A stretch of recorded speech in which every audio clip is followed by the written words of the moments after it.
Hello everyone, this is Harpreet Singh. Welcome to our channel study for sure. एक बार फिर से आप सभी का स्वागत है। जैसा कि आप देख पा रहे होंगे, WISLP आखिर recently department of space and technology ने इसको लॉन्च किया है। क्या इसके बेनिफिट्स होंगे, कंप्लीट डिटेल डिस्कस करूंगा। उससे पहले छोटी सी रिक्वेस्ट है, please do like, subscribe, share और comment. India space research programme जो है, रिसेंटली मैंने इनके बारे में एक वीडियो डाली थी। आप जिन्होंने नहीं देखी है, एक बार जाकर ज़रूर देखना। काफ़ी मेहनत की है हमारी टीम ने। वेल, द फैक्ट इज़ कि रिसेंटली 4 जो मिशंस हैं गवर्नमेंट ऑफ इंडिया ने अप्रूव किए हैं। चंद्रयान 4 हो गया, वीनस ऑर्बिटर मिशन हो गया, भारतीय अंतरिक्ष स्टेशन का हो गया, या फिर नेक्स्ट जनरेशन लॉन्च व्हीकल का हो गया। इसके साथ ही अभी नई न्यूज़ सुनने को मिली है कि WISLP, जिसको बोलते हैं women in space leadership programme, इसको कोलैबोरेशन मिली है इंडिया और इन बिटवीन इंडिया और UK, यानी कि ब्रिटिश काउंसिल और जो इंडिया की गवर्नमेंट है, इन्होंने मिलकर ये प्रोग्राम को लॉन्च किया है। और इसका जो मेन ऑब्जेक्टिव है वो UK India education and research initiative पर आधारित है। यानी कि इसके तहत वुमेन का जो रोल है, ये स्पेस साइंसेज हो चाहे सोशल साइंसेज हो, हर फील्ड में साइंस, टेक्नोलॉजी, इंजीनियरिंग, मैथमेटिक्स, इसको और आगे लेकर आने चाहते हैं। यानी कि जेंडर इंक्लूसिव प्रैक्टिसेस को फॉस्टर किया जा सके, वुमेन को एनकरेज किया जा सके। क्योंकि आने वाले समय में आप जानते हो कि अभी भी जो वुमेन की पार्टिसिपेशन है हर जो डिपार्टमेंट है वहाँ पर कहीं ना कहीं लैग कर जाती है। और टॉप पोजीशंस पर मोस्टली आप देखोगे, जैसे इसरो के चेयरमैन हैं वो सोमनाथ जी, यानी कि मेल फिगर को हमेशा प्रमोट किया गया है। और देखो, UK की एक कोवेंट्री यूनिवर्सिटी है, ये इस चीज़ को आगे लेकर आई है, जो कि इस प्रोग्राम के तहत काम करेगी। ये एक डिलीवरी पार्टनर है इस इनिशिएटिव का, जो कि जेंडर इंक्लूसिव के साथ साथ वुमेन की जो लीडरशिप है उसको भी दर्शाएगा। अभी जेंडर इंक्लूसिव प्रोग्राम क्या होते हैं, देखो, स्पेस साइंसेज में वुमेन का जो भी रोल है वो इस चीज़ में डिनोट किया जाएगा। ये जो पिक्चर है डॉक्टर वंदना सिंह की है। ये समझो कि department of science and technology का एक विंग है, जिसको बोलते हैं vice women in science and engineering Kiran division. ये उनकी हेड है। इनके हिसाब से वुमेन को एम्पावर करना बहुत ही ज़रूरी है।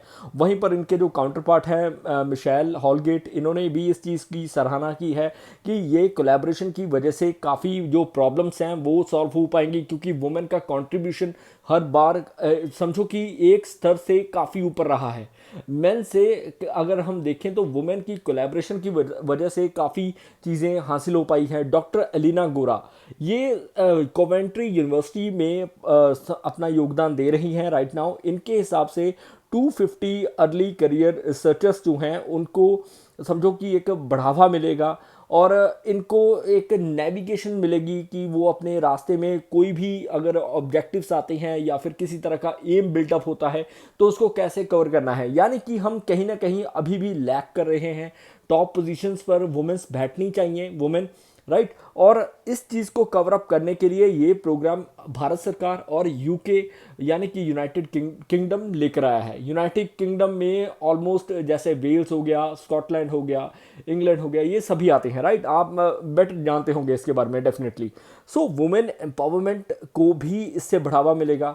लाइकवाइज हमारा जो इंडियन इंस्टीट्यूट ऑफ एस्ट्रोफिजिक्स है, उन्होंने बोला है कि अगर हम अर्ली एज में ही वुमेन को, यानी कि स्कूल टाइम से या फिर हम बोलें कि कॉलेज टाइम से, अगर इनको किसी फील्ड में आगे बढ़ाया जा सके तो डेफिनेटली आने वाले समय में एस्ट्रोफिजिक्स हो, टेली कम्युनिकेशन हो, और इनका जो रोल है फिजिक्स में, केमिस्ट्री में, वो और निखर कर आ सकता है, राइट।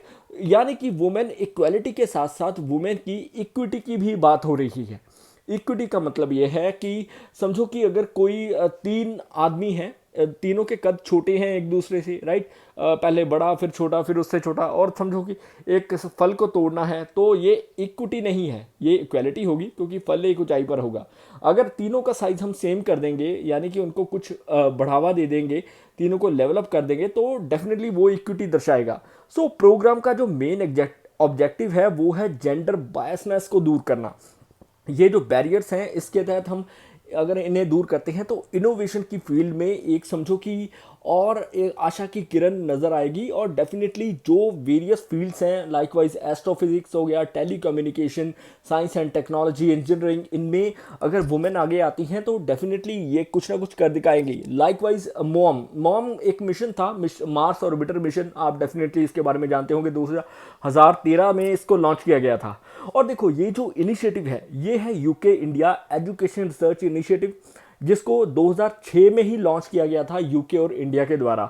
इसके तहत समझो कि stem, science technology engineering facilities provide की जाती हैं, फॉस्टर किया जाता है एजुकेशन सिस्टम को, क्योंकि यहाँ पर जो रिसर्चर्स हैं या फिर उनको रिसोर्सेज प्रोवाइड किए जाते हैं ताकि वो आगे उभर कर आ पाएँ और अपने आप को और बेहतर तरीके से ला पाएँ, राइट। इसको, ये जो इनिशिएटिव था इसको डेवलप किया था प्रिंसिपल साइंटिफिक एडवाइज़र ने देन, राइट। और अभी के लिए वन नेशन वन पोर्टल के तहत इसको आगे लाया जा रहा है। अभी कंट्रीब्यूशन की अगर बात करें ना तो रीनाउंड वुमेन साइंटिस्ट रही हैं। लाइकवाइज आपने सुना होगा मैरी क्यूरी को 2 बार नोबेल प्राइज मिल चुका है, फिजिक्स में भी और केमिस्ट्री में भी, 2 डिफरेंट फील्ड। उसके बाद देखो जानकी अमाल, ये पायनियरिंग है इंडियन साइटोजेनेटिक्स की। और ये जो साइंटिस्ट हैं इनका जो कंट्रीब्यूशन है वो आज तक भी समझो कि वर्ल्ड और हमारा भारत नहीं भूल पाया है। क्योंकि देखो कहीं ना कहीं ये जो साइंटिस्ट हैं, आप यहाँ पर देख रहे हो चिन शिंग वू, इन्होंने एक एक्सपेरिमेंट किया था जिसमें इन्होंने बताया था कि जो वीक न्यूक्लियर फोर्सेस हैं उनका जो प्रभाव है वो डिसप्रूव किया था उस चीज़ को वो एक्सपेरिमेंट के तहत। सो ये जो चीज़ें हैं ना कहीं बहुत ज़रूरी हो गई हैं। और ये फर्स्ट लेडी इंडियन डॉक्टर हैं, इनका नाम है आनंदी बाई गोपाल राव जोशी। और देखो ये जो चीज़ें हैं कहीं ना कहीं अगर हम देखें तो आज भी वुमेन का जो कंट्रीब्यूशन है हिस्ट्री गवाह है।